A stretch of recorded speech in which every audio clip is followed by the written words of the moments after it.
Salut à tous et bienvenue dans ce nouvel épisode de la semaine de Valkan, votre newsletter audio qui vous partage des médias et des infotech à découvrir pour passer une bonne semaine. Aujourd'hui, je vous parle de la semaine 24 qui va du 9 au 15 juin. Alors, cette semaine, j'ai vu une vidéo test sur une cafetière qui s'appelle DeLonghi Feb 3515B. Ouais, pas facile, hein. J'y connais personnellement rien en machine à café, mais grâce à FR sur Mastodon, j'ai eu plein d'informations. Et je me suis renseigné et j'ai décidé de m'arrêter sur celle-là, qui me semble très bien par rapport à mon utilisation. Et ça va être une machine qui va permettre de faire plein de choses sans être non plus un coffee geek pour la faire fonctionner ou pour l'entretenir. J'ai vu aussi Moonrise, donc un animé qui est sur Netflix, qui est pas mal. C'est un animé de science-fiction avec une histoire de révolution sur la Lune, la Terre qui essaie de reprendre le contrôle, avec des gens qui sont donc un peu en demi-teinte et autres. Il y a pas mal de choses qui restent sans réponse, il y a pas mal de choses autour de la technologie qu'ils utilisent qui est aussi sans réponse et donc ça manque un petit peu. Je comprends pourquoi c'est un peu frustrant et pourquoi il a cette note-là sur IMDb. Et je trouve qu'il manque un petit truc pour aller loin. J'ai commencé aussi l'animé Tower of God, donc là sur Crunchyroll. Tower of God, c'est marrant. Au niveau du graphisme, faut s'accrocher un petit peu. C'est un petit peu des graphismes à la Dan Dadan. Mais sinon, ce que j'ai bien aimé, c'est qu'on retrouve un peu l'ambiance Hunter x Hunter entre, on va dire, les tests de Hunter, entre la tour où qu'il faut gravir, etc. On retrouve des trucs qui sont assez marrants là-dessus. Cette semaine, j'ai commencé à lire La Geste des Princes Démons. Je reprends le cycle. J'avais lu il y a quelques années le premier tome, j'avais bien aimé, de mémoire, voilà, ce que je m'en souvenais, j'avais bien aimé. Donc là, j'ai eu l'occasion de prendre l'intégrale et je me suis dit pourquoi pas. Donc je trouve que c'est plus simple d'avoir un livre plaisir aussi à alterner le soir avec des livres plus sérieux, donc ça me permet aussi de lire quelques pages avant de m'endormir sans d'avoir à réfléchir à ce que je venais de lire. J'ai commencé à lire S'asseoir tout simplement, l'art de la méditation. C'est assez drôle parce que tout ce qui tourne autour de la méditation dans ce livre me fait penser en fait au Guerrier du silence que j'ai fini de lire la semaine dernière. On a les histoires de suppression de l'ego, la recherche du silence, la méditation, etc. En fait, c'est assez marrant de voir que c'est un énorme parallèle, les Guerriers du silence, entre la pleine conscience et ce qu'a voulu faire donc Pierre Bordage sur cette série.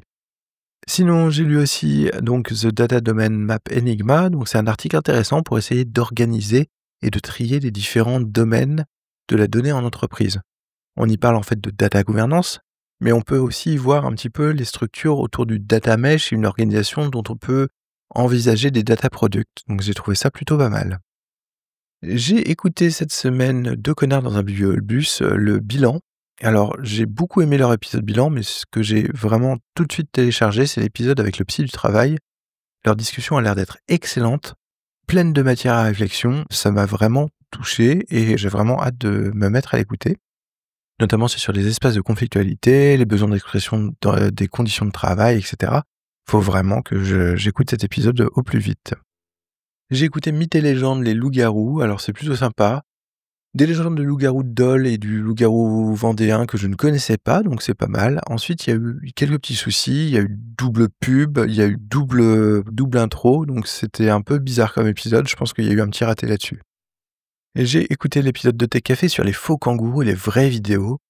Donc déjà, du jeu de rôle dans Tech Café, ou presque, c'est cool. Et sinon, marrant, l'idée de formes différentes. J'aime bien la tirade aussi au tout début de Guillaume Podjaspiala sur les réseaux sociaux qui sont des machines afriques sans aucune boussole morale. Donc ça, j'ai trouvé ça plutôt criant de vérité.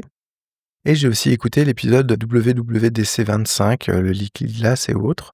Alors j'ai pas complètement fini mon écoute de l'épisode, mais je vais voir, je vous en dirai plus la semaine prochaine.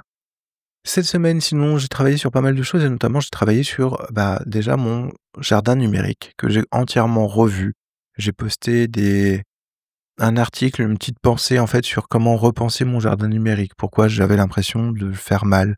J'avais tendance à balancer plein de notes comme ça, plein d'idées comme ça, alors qu'en fait, pour vraiment aller plus loin dans ce que je crois être un jardin numérique, c'est-à-dire qui va aider à apprendre, qui va aider à retenir, qui va aider à confronter ces idées, il faut que je prenne toutes ces idées-là, que j'en tire une pensée, on va dire, plus structurée, un article plus écrit, afin de pouvoir le confronter et pouvoir voir avec cette étape de création d'articles, comment je peux m'approprier les idées avec mes propres mots.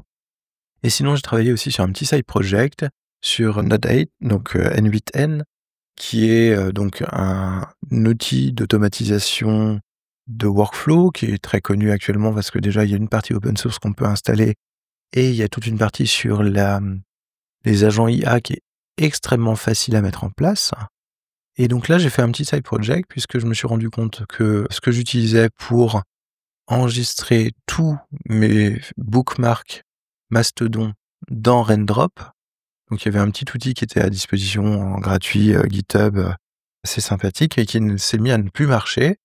Donc je me suis dit que plutôt que de dépendre d'un outil tierce, puis ensuite qui transformait donc les bookmarks Mastodon en un flux RSS, puis ensuite ce flux RSS, je l'envoyais dans IFTTT pour que ça aille dans Mastodon, enfin dans Raindrop.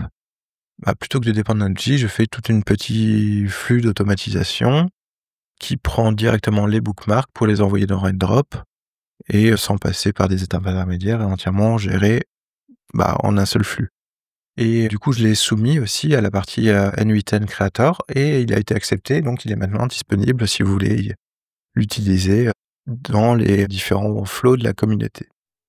Cette semaine, j'ai retesté pas mal de choses. Alors, j'ai retesté l'application des shortcuts, enfin l'application Fun qui est une base de connaissances des raccourcis clavier de plein d'applications. Donc, tu peux chercher par application, mais aussi par raccourci. C'est vraiment super utile. Je vous l'ai remis parce que comme j'ai retravaillé sur mon Digital Garden, j'ai ressorti des choses. J'ai ressorti aussi RSS Radio France. C'est une application web qui permet d'avoir les flux RSS des émissions Radio France pour les inclure dans votre logiciel de podcast préféré. Parce que vous savez que Radio France a un peu fermé son écosystème et normalement on est censé utiliser l'appli Radio France. Et sinon, j'ai commencé à utiliser aussi, à tester ErgoL. Alors, c'est une organisation de clavier, mais c'est aussi un petit logiciel sur leur site parce que je commence à m'intéresser en fait aux différentes organisations de clavier pour voir s'il n'y a pas des choses plus optimisées et dans quel domaine. En fait, j'avais déjà pas mal entendu parler de Bepo. Un de mes précédents maîtres de stage ne jurait que par ça, était d'ailleurs un des main contributeurs à Bepo. Et là, je découvre Ergol, qui est une autre façon d'organiser les touches sur un clavier, qui est plus orienté code français et anglais, donc c'est plutôt intéressant. J'ai testé un petit peu donc le logiciel qui est disponible sur leur site web, qui est un logiciel qui permet d'apprendre à taper en Ergol. C'est vraiment très très différent en termes d'habitude de frappe, mais c'est intéressant de voir ça. Voilà, c'est tout pour cette semaine. J'espère que vous allez trouver des choses qui vont vous intéresser. Je vous souhaite une excellente semaine et je vous dis à la semaine prochaine. Allez, salut!